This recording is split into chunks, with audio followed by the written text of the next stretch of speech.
Eh bien, bonjour à tous. Aujourd'hui, on va reprendre le collier après les vacances.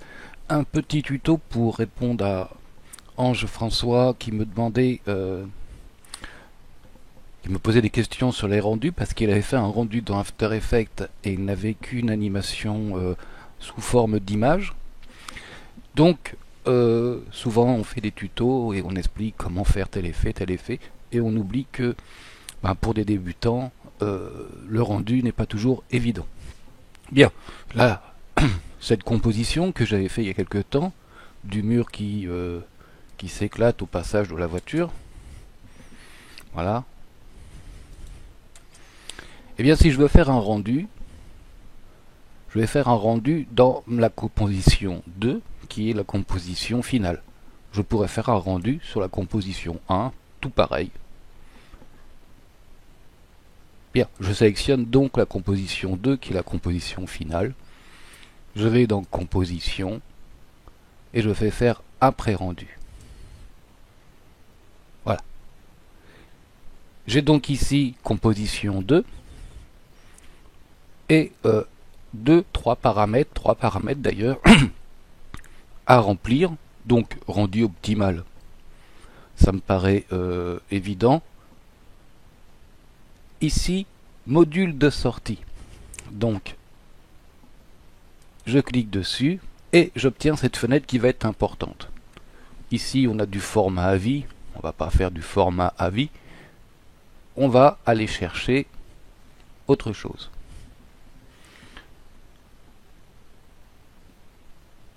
Alors ici, nous avons des choses qui concernent les séquences d'images, comme les séquences JPEG, les séquences PNG et les séquences Photoshop. Donc ça, si je prends ça, je peux faire tout à fait mon rendu, mais j'aurai un rendu en séquence d'images, c'est-à-dire que j'aurai 25 images par seconde de rendu. QuickTime. Donc là, si je prends QuickTime, qui est un format vidéo, je vais pouvoir aller chercher l'option de format vidéo, image clé, toutes les choses. Et vous voyez ici, le codec vidéo va être H264. Et ici, je peux en retrouver bien plus. Donc, les formats DV qui sont maintenant un petit peu passés, les DVC Pro HD en 1080, 25 images par seconde, en 30 images par seconde, qui est le format américain, mais aussi en 50, en 60, en H61, 261, H263, H264 qui va correspondre au MP4, donc la plupart du temps les vidéos qui sont sur YouTube. On retrouve le PNG, photo JPEG, TGA, TIFF. Ok, nous on va prendre le H264. On a une possibilité de qualité alors plus ou moins grande. C'est-à-dire que si je veux faire un rendu pour voir à peu près ce que donnent mes effets sans avoir à attendre, notamment si c'est une grosse composition, le temps du rendu, bien que dans After Effects il n'est pas si long. Les images clés, toutes les voilà, donc ça, on peut limiter le réglage du débit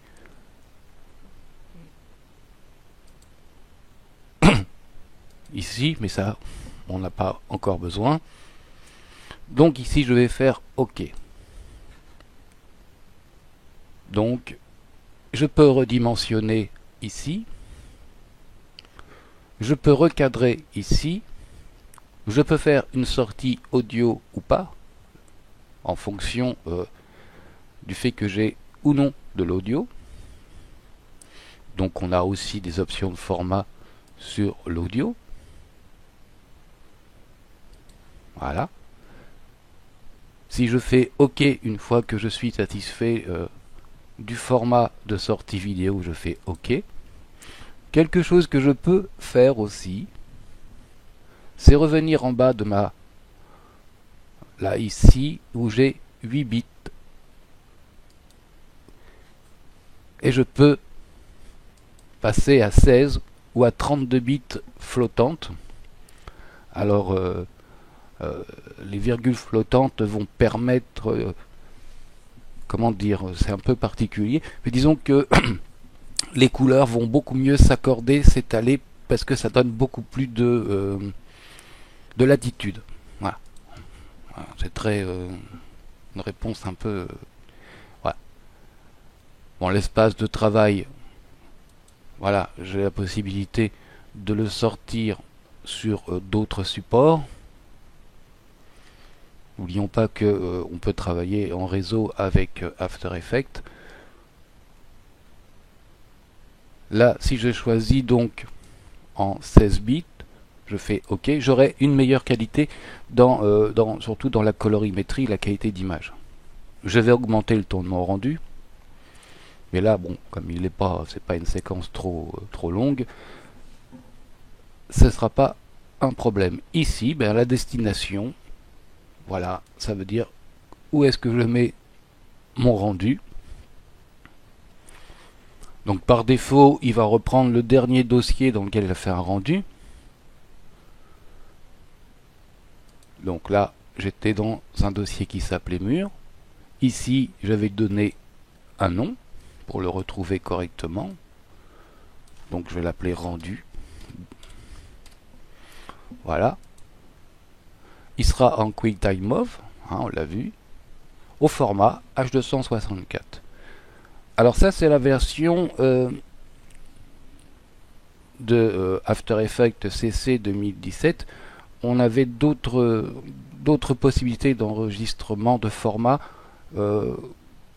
dans les versions précédentes. Je fais enregistrer. À partir de ce moment-là, je n'ai plus qu'à lancer mon rendu. J'ai ma ligne bleue, voilà, qui va aller jusqu'au bout. On voit que ma composition fait 9 secondes 23, donc 240 images.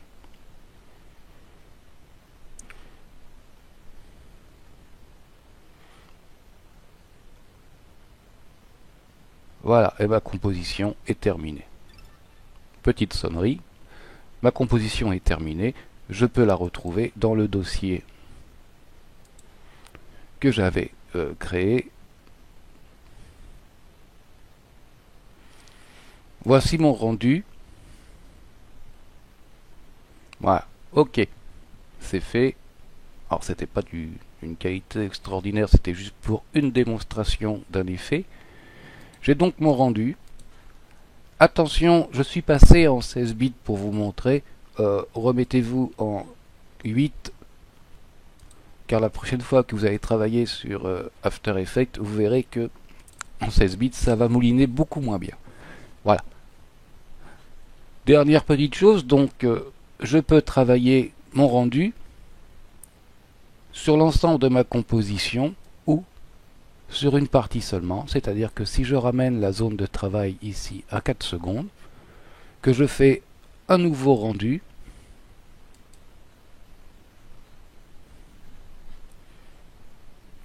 voilà, donc que je le lance,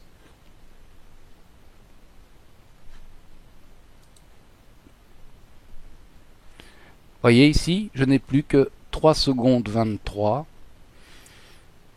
95 images. Donc je peux faire un rendu que sur une partie de ma composition, si j'estime que le reste n'est pas nécessaire, ou que je vais faire un essai pour voir à l'avance ce que ça peut rendre.